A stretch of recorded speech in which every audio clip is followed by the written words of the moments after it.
Okay, please say your name. Ben Mays. And where are you from, Ben? Huntsville, Alabama. Okay, and what college did you go to? I went to the University of Alabama. Okay, and how long have you been in South Korea? 2 years-ish. 2 years-ish, okay. Why did you come to Korea in the first place? Well, my wife was here. She came before I did, and I guess just the overall reason I really didn't know what to do after college was my main reason for coming to Korea. All right. And have you found it a good experience so far? Yeah, I really, really enjoy living in Korea. Okay. And what are some good things about living in Korea? I really just enjoy living in a foreign country. I think it's something everyone should do. For me, the novelty really hasn't worn off. I enjoy discovering, I guess, new things pretty much on a consistent basis. It keeps you from, I think at home it's easy to get into a rut. And I feel like you kind of stay more active and more, just do interesting things here than I would at home. Okay.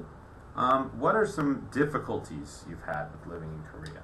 My biggest difficulty is work-related is the lack of communication with your boss and the general culture of don't ask your boss questions is probably the biggest difficulty here.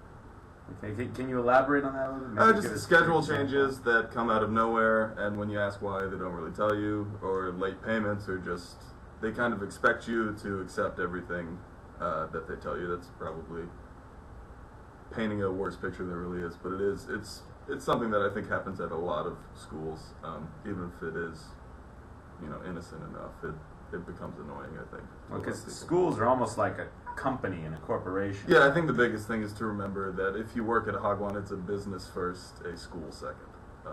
And that's something that I think a lot of teachers have to come to terms with. All right. And what do you miss from back home? I mean, I don't feel like I've gotten too homesick since I've been here, but I guess overall I think everyone would agree food is the biggest thing that people miss, because Western food just isn't really all that available here, and what is available is not that good. Oh. You want the real stuff. I really enjoy Korean food, but if you want something else, it's a chore and it's underwhelming. Okay.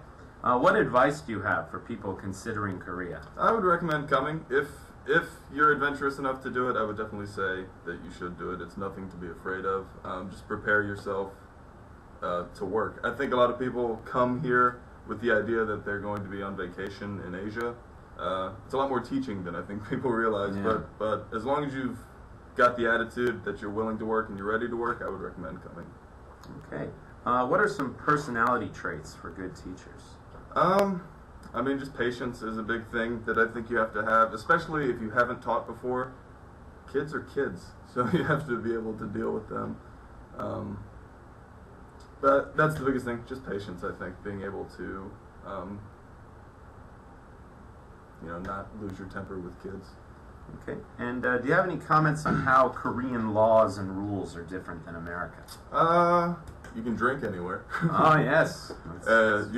It's perfectly acceptable and not weird to just walk down the street with a beer if you so choose. You won't see a lot of Koreans doing it, but you also won't get frowned at for doing it, which I think is a nice change of pace compared to home.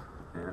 Public parks are places where alcohol is consumed. Yeah, it's totally acceptable. Yeah, it's a little different here. Okay, anything else you want to share? Anything people should know about? I'd go back to my previous statement. Just remember, especially if you're working at a Hagwon, it's a business, so you have to remember that a lot of the stuff that would seem like it's counterintuitive for teaching, they're still trying to sell their school, so you just have to be aware of that as you're working. You're trying to make money first. And there's very little second. say that some teachers have in their schools. Especially as the foreign teacher. You do what they tell you to do, and you say yes, sir, and you do it. Yeah, because at the end of the day, you are advertisement more than you are a teacher, I would say, overall. But you've never been asked to do anything... Nothing immoral or weird or anything like that. Just things that don't seem the most productive. But okay. Just a little illogical. Yeah, I would agree with that. Different perspectives on what makes sense between Koreans and foreigners here, I guess. Okay, well, thanks for sharing your thoughts, Ben, and if you'd like to be a teacher in South Korea like Ben, please send your resume to instructasia@gmail.com. Thank you. Bye-bye.